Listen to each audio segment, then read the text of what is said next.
of your Zoom screen and choose the Spanish option to hear the forum in that language.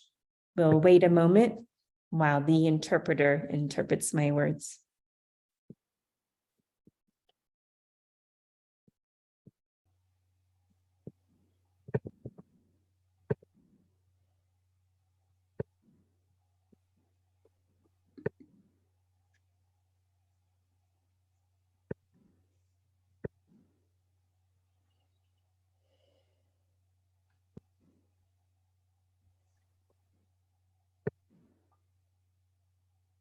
Bienvenidos al foro de candidatos. Por favor, para escuchar en español, hagan clic en el botón del mundo en la parte inferior de su pantalla para escuchar toda la presentación en español. Muchas gracias.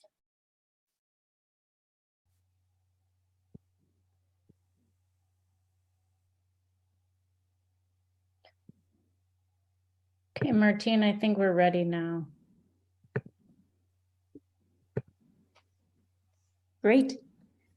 Welcome, everyone, to the Colorado State Representative District 12 Candidate Forum, sponsored by the League of Women Voters of Boulder County. My name is Martine Eleanor. I am a proud member of the League, and I am pleased to serve as moderator for tonight's forum. The League of Women Voters is a nonpartisan political organization. For more than 100 years, we have encouraged informed and active participation in government and influenced public policy through education and advocacy. To remain nonpartisan, the League never supports or opposes political candidates or parties. We are pleased tonight to have our Spanish language interpreters, Myra and Kelly, and possibly Rosabel. Thank you. And the Colorado House of Representatives is comprised of 65 representatives statewide. Representatives are elected every 2 years from the district in which they live, and they are limited to serving 8 consecutive years. Colorado's House District 12 includes portions of eastern Boulder County, including the cities of Niwot, Louisville, and Lafayette. On the 2022 ballot, voters living in District 12 will choose between 2 candidates, Catherine Anya Kervan and Tracy Burnett. The format for tonight's forum will be as follows. Each candidate will have 1 minute for an opening statement. We will then ask the candidates as many questions as time permits. Questions have been reviewed by our League of Women Voters volunteer screeners and will be addressed to all candidates. For most questions, each candidate will have up to 1 minute. However, I may expand the time to answer depending on the question. We are pleased to have 2 community partner organizations with us this evening who have a representative here to ask a question. Our partners are Sister Carmen, a nonprofit agency based in Lafayette that serves community members in East County, and the Lafayette Youth Advisory Council. I'll introduce the representatives later in the forum.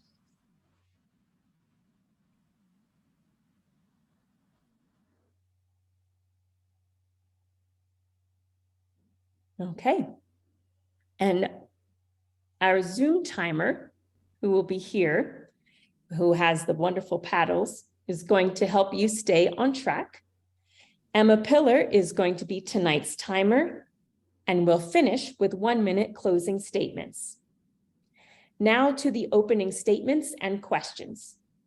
Please watch for the timekeeper's signal at the 15-second mark and end when your time is up. If you are mid-sentence when your time is up, please promptly finish that sentence so we can move on to the next candidate. For the opening statements, we'll begin with candidate Kervan. You have 1 minute. Thank you. Thank you. I would like to thank the League of Women Voters for this opportunity to speak with you this evening. My name is Anya Kervin. I'm a mom, a nurse, a businesswoman, and entrepreneur.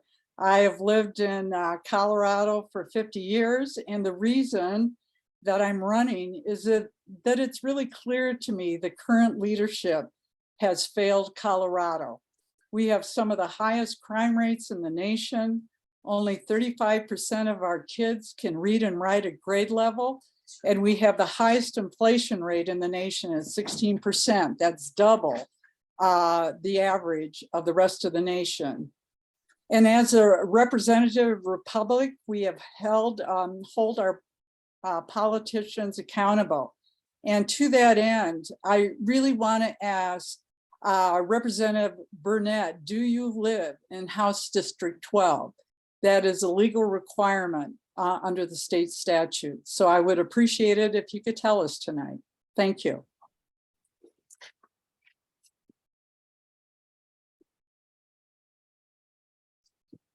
As a note, this will be conducted as a candidate forum. Therefore, the questions will be coming from the league. Okay. Thank you.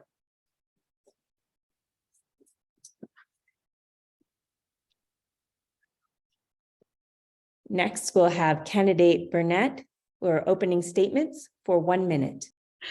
Thank you, League of Women Voters. I'm Tracy Burnett. I'm a mom, an engineer, an entrepreneur, and a world-class runner. And I'm running for re-election in House District 12. My biggest heroes are my dad, who instilled a pursuit of excellence. And my mom really instilled in my three brothers and me a passion for making the world a better place. And I've channeled those three values into my priorities, which I call the 3 E's: environment, education, and equity. And over the past 2 years, I've passed 19 bills and delivered on every one of those promises, and the majority of them have been bipartisan. My bills included saving Colorado's money on utility bills and helping everyone on the path to a sustainable future, in building healthier, more efficient, affordable homes, saving schools time and money, creating good, well-paying jobs, getting rid of antiquated jobs that hold businesses back, and improving emergency radio communications. And I'm just getting started.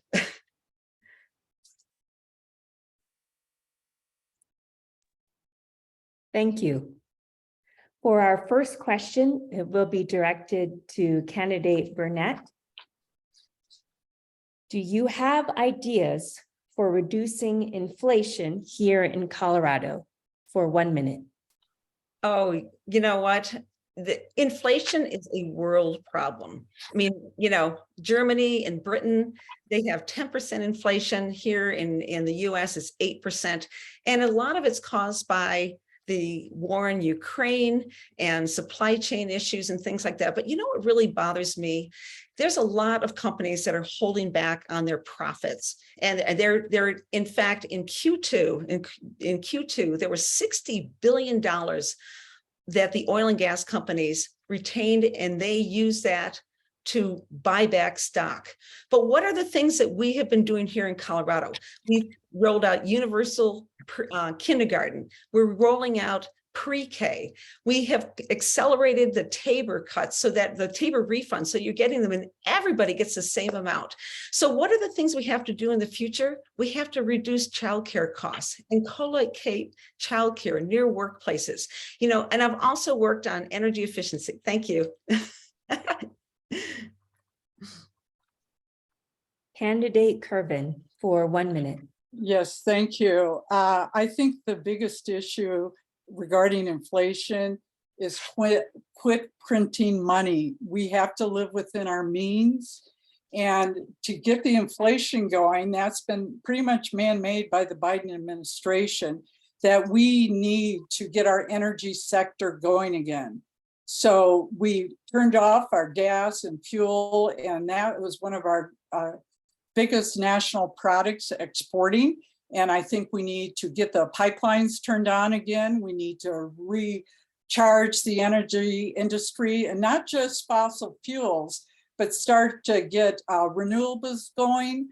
geothermal, nuclear, all those things can bring prosperity back to Colorado.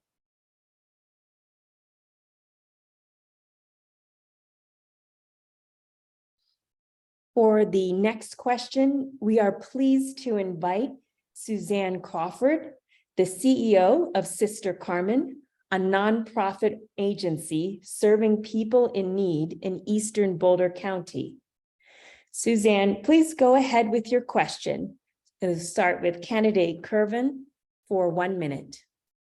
Candidate Kervin, what efforts are you making or will you make to ensure that everyone in our community has access to the basics, including safe, affordable, and secure housing, nutritious food, and access to healthcare?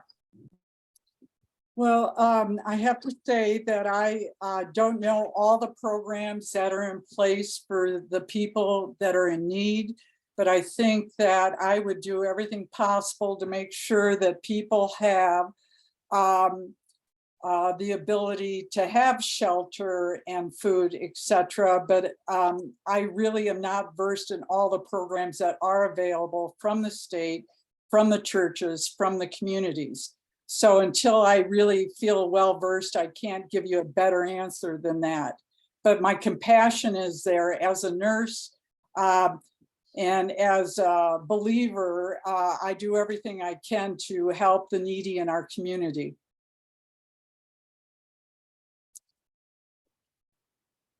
Candidate Burnett. Thank you for this question. You know, first of all, I volunteered for the Our Center Board of Directors. I was on the Board of Directors for over 10 years. So this is near and dear to my heart. And, you know, I think everyone deserves a place they can call home, and food and utilities. And so what are the things that I've been doing? Well, first of all, Colorado's invested a lot of money, for over $400 million in affordable housing.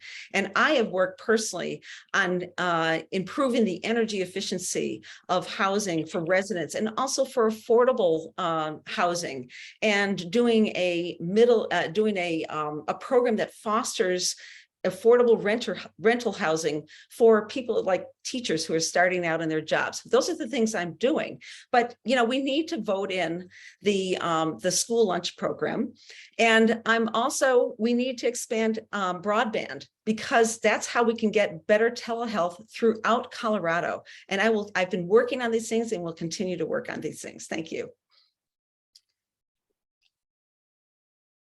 For our next question, we will hear from Santali Donahue, co-chair of the Lafayette Youth Advisory Council. Sonali, please ask your question to be answered first by candidate Burnett. Hello, candidate Burnett. My question is, how can you ensure that school systems and other local systems continue to support girls and other youth interested in STEM and other underrepresented fields for girls? Oh, I'm so glad you asked that question, because I'm an engineer and I so believe in that. You know, I think it starts by working with kids, girls, when they're before they get to middle school.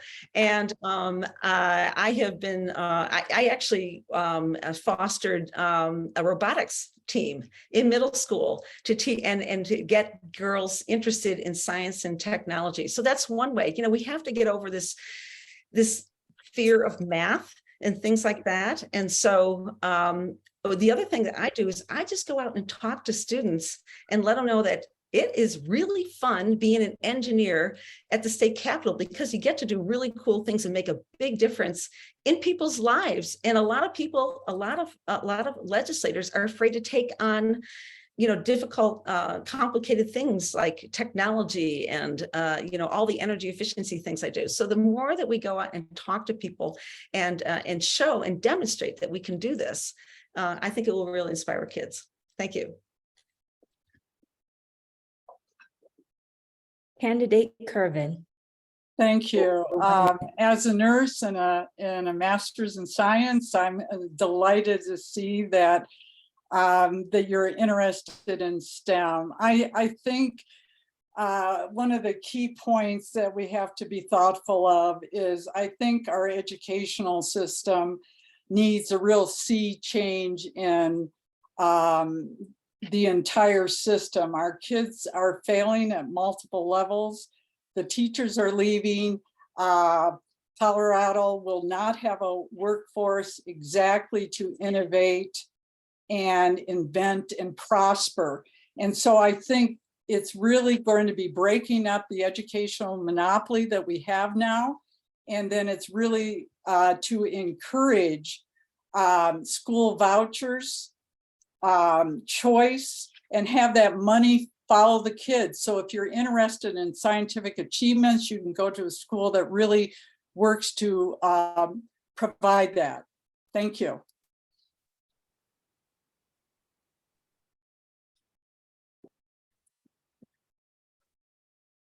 For the next question, we'll start with candidate Kervin. How can the state help reduce crime and street drugs in our city and towns? For 1 minute. Yes, well, I think the big way we need to do that is close the southern border. I mean, I don't have responsibility to do that, but all the drugs are coming up from the open border, and especially fentanyl, as we know. And right now, I think the Colorado State Patrol has just this year seized more than 412 pounds of fentanyl, and that's enough to kill 93 million people. We're on task in Colorado right now to have 2,400 of our young adults die from fentanyl overdose. And so I think it is the decriminalization of fentanyl and other class 2 narcotics that have created this problem. And I think we have to repeal that bill and make all class 2 narcotics, be it heroin, fentanyl, a felony. And that is how you're going to quit the crime, because it's all related to that.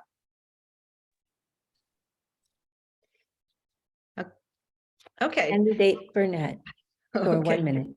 Okay, we need to support the law enforcement officers and give them the tools they need to fight crime.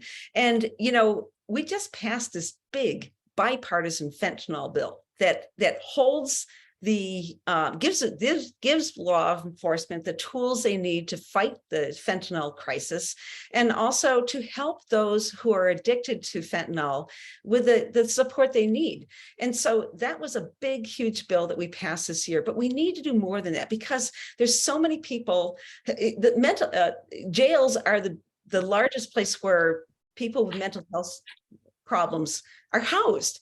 And so we need to do things more like the Boulder County's mental health diversion program, and invest more in similar programs like STAR, where mental health professionals are called out to help with crises, rather than, so our law enforcement folk can focus on what they're trained to do, and that is to fight crime.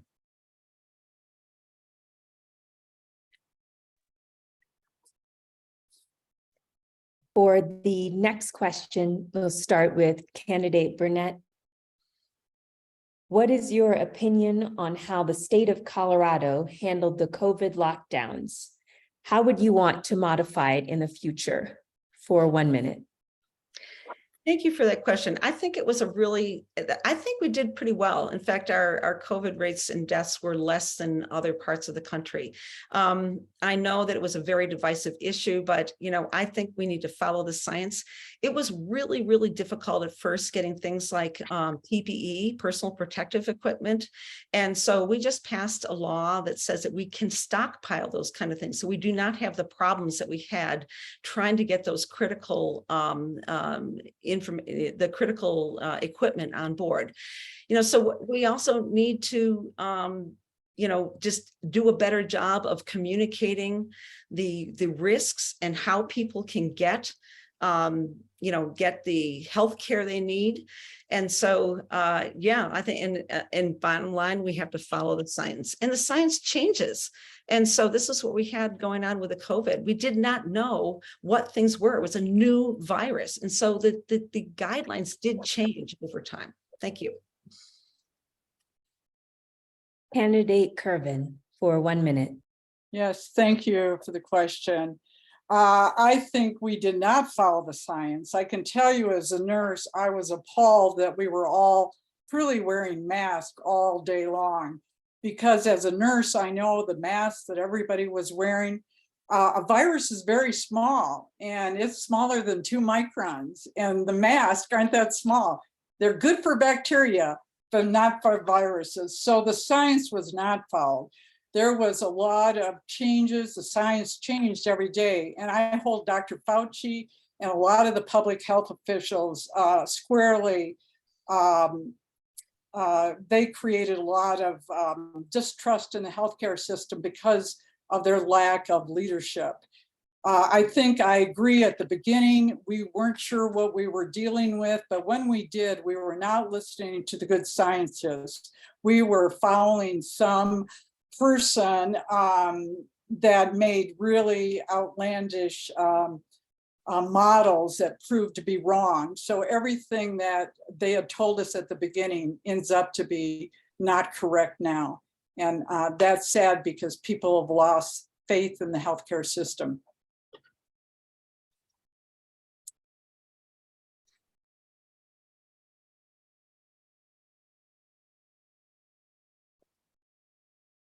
I can't hear you. Oh, Rookie mistake. For our next question, we'll start with candidate Kervin. Oh. Hello?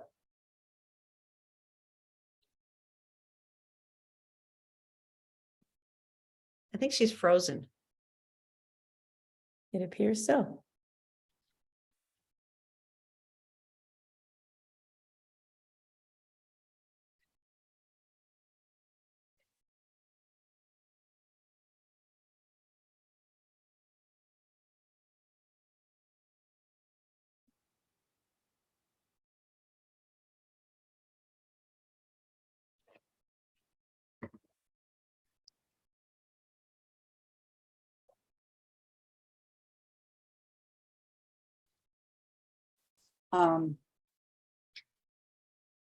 you're logged in from another device. Hello?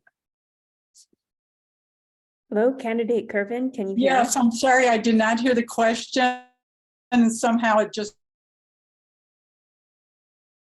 Okay, I'll repeat the question, but it looks like you're freezing again. yeah, can you hear me? Yes, I can. Okay, great. Yes, if you could repeat the question, somehow we froze up, not sure what happened. Yes. Here is the question.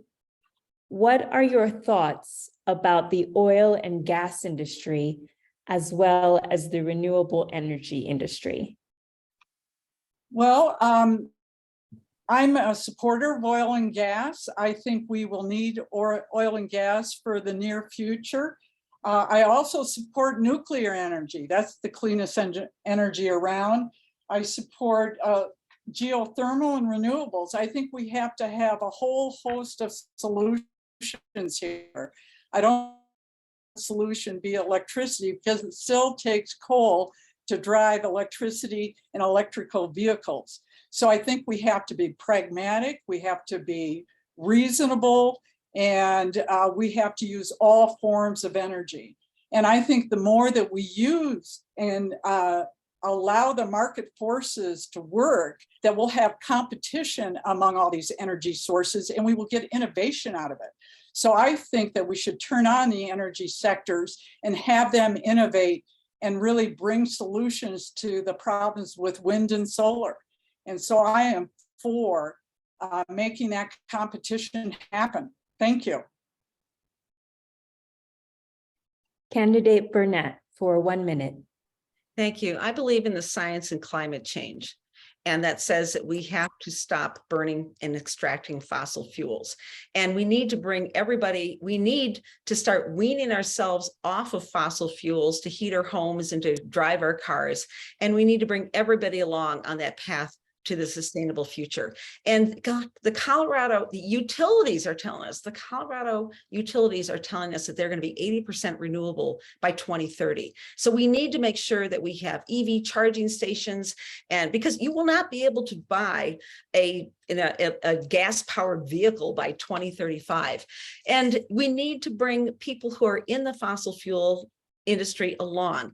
Solar and wind plus battery backup is the least cost utility grade scale energy right now.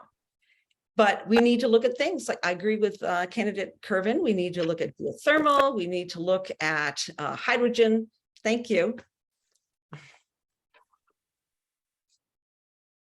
For our next question, we'll begin with candidate Burnett.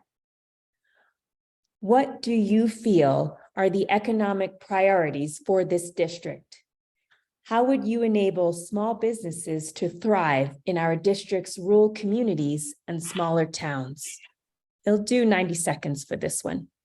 Oh, I'm so glad you asked the question, because I started my own business, and I've worked for large companies and done international development projects and with Fortune 500 companies, but I've also started my own business. And that's when you count every single penny, every single penny, every single paperclip. And so it's really important that we make sure that the rules and regulations that we have that can foster small businesses. In fact, I'm working on a bill that I think is going to have great job opportunities throughout Colorado and help entrepreneurs in a new energy economy. That's one of the things I'm working on. But I had a constituent in Louisville that had $1 million of inventory carrying costs. And they came to me because it was an antiquated law that was holding them back. And so I reached way across the aisle to one of my Republican colleagues, and we got that law fixed. I want to work together as bipartisan as possible on things, because small businesses are the engine of our economy. And yeah, so that's it. Candidate Kervin for 90 seconds. Yes, thank you. I think COVID actually gutted the small businesses throughout the country, and in particular Colorado. And that was really sad to see. And it's going to take a long time to bring all those businesses back. And I think we could do a lot in the General Assembly to occurring, particularly reducing all the regulations that are on these small businesses, all these fees that have been added to their business models, the delivery fee. Tracy Burnett sponsored 27 cents for every package. That's going to really hurt the rural people of Colorado and all of us, particularly in a time when we have inflation rate at 16%. And just remember, inflation is just a tax without your permission. So we, I think, need to take the regulations off the small businesses, do everything we can to encourage them to grow, make it easy for them. And I don't think the state of Colorado has been helpful at all to many of the small business teams. Thank you. Our next question will be directed for candidate Kervin. Yep. As a state legislator, how would you address property tax relief for seniors for 1 minute? Well, I think, I don't know exactly how the tax codes get developed and act, so I have to plead a little ignorance there. But I would like to see all the tax relief that we have for all special groups, be it seniors, be it veterans, be it Gold Star families. I need to understand the whole model of how that works. And I have to say I'm ignorant to a certain extent on that because I haven't been privy to those documents. But I certainly think that we have to support and people like our veterans, et cetera, that have not, that need the support, especially during this time.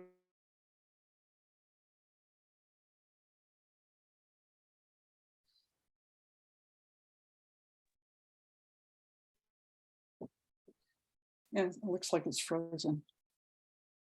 Oh, candidate Kervin, you're still here? Yes, I am. It just, Okay.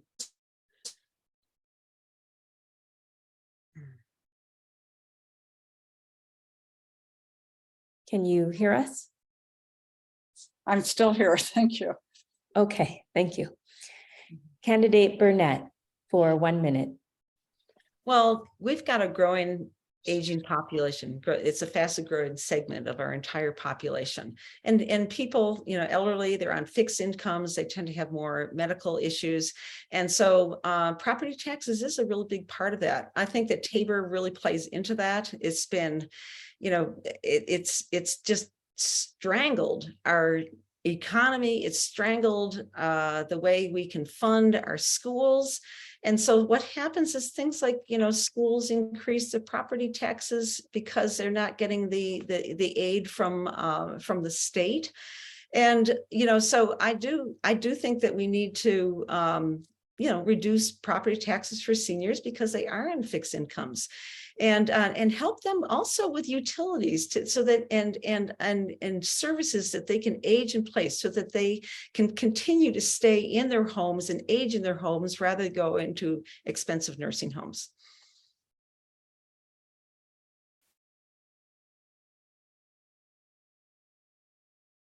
Okay. For the next question, will be directed to candidate Burnett. What can state legislators do to help ease the housing affordability crisis? For 1 minute. Okay, well, we've already done a lot in that we have invested over $400 million in affordable housing this year. And I also passed a bill that that makes affordable rental housing for moderate income folks like teachers who are starting out in their jobs. But this is, affordable housing is an issue that we have across the country, and it's particularly bad here in Boulder County. And I have been working with the East County Housing Opportunities, ECHO. Always listen to the advice that they have on how we can reduce affordable housing. And some of it it's building better affordable housing from the get-go because it's clean, it's more energy efficient, and people, especially renters, if you have a leaky building, those utility costs get passed right on to the renters, the people who can least afford it. And those are the kind of things I've been working on and will continue to work on. Candidate Kervin for 1 minute. Yes, I think affordable housing, I've been here now 50 years in Colorado, and we've had the same issue going on. And as long as we continue to want our open space and not and have a moratorium, et cetera, on areas of the county to build, you're going to have this tension with affordable housing.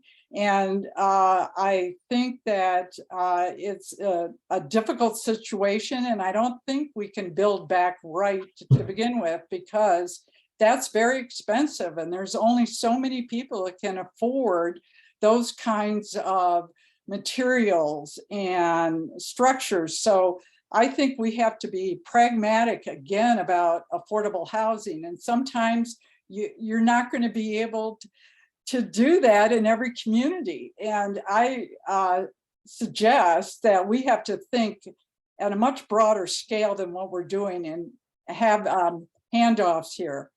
Open space, or are we going to have more housing for people? Thank you. Candidate Burnett.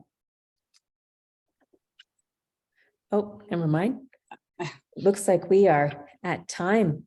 So we will go ahead and go to closing statements. We'll begin with candidate Kervin for 1 minute.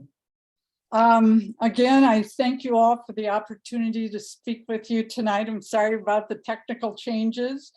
But I want you to know I'm a problem solver. I have the leadership experience, business acumen from years of being a corporate leader. I have the compassion, and I believe I'll be an effective representative for House District 12. We need to hold the administration accountable for what they have done to Colorado. Colorado is less safe, less affordable, and our kids are truly in despair. I believe I can change that. Vote for me, Anya Kervin. Thank you. Next, candidate Burnett for closing statements for 1 minute. Thank you, everyone. You know, one of the reasons I ran for office was because of my son, who nearly died of an asthma attack when he was 2. You know, Colorado's Front Range has some of the worst ozone air quality in the world, and I'm working on fixing that. I'm also working on bringing jobs in the new green economy to all areas of Colorado, capitalizing on the research and development and entrepreneurial talent we have right here in Boulder County. And as I said, I'm just getting started. And I will continue to use the 3 E's: environment, education, and equity as my guiding principles. My extended family represents the entire political spectrum, but our parents taught us that we're family first. The nonprofit boards I've served on are liberals to libertarians. We come together to work on issues and for a common purpose. There's still many issues that need to be solved, but I believe that we can get through this by pulling together as a community and looking out for each other, because we're Coloradans first, we're Americans first, and thank you. On behalf of the League, I would like to thank our candidates not only for their participation in tonight's forum, but also for their participation in the democratic process. Running for office and serving as an elected official is hard work, and we really appreciate your efforts. Thank you to our League Candidate Forum volunteers, including Elizabeth Crow, our president and Josephine Porter, our Candidate Forum coordinator. To view this forum online, please visit the League's YouTube channel for the video recording. Thank you also to our League of Women Voters election season sponsors, which include Elevations Credit Union, High Plains Bank, Christina's Luxuries, Big F Restaurant Group, Simmons Family Fund, Lions Gaddis, Gigi and Company Pet Products, Dr. Dan Moniz, Charlie Matson, and Joanne Silverstein, and more. We appreciate their contributions to make sure Boulder County voters have access to accurate, trustworthy, nonpartisan election information.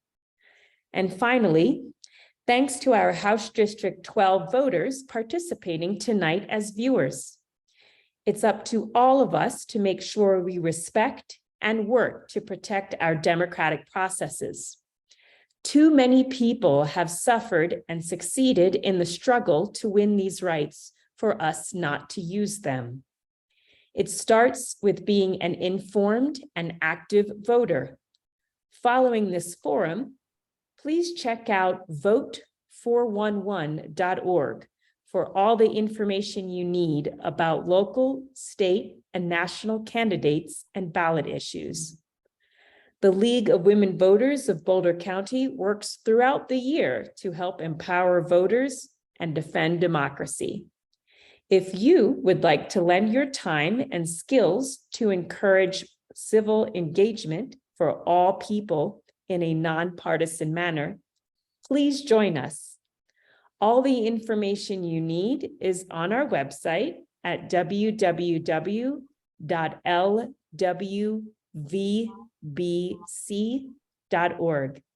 Thank you again and have a great evening. Remember to vote on Tuesday, November 8th, or before then, if you already have your ballot.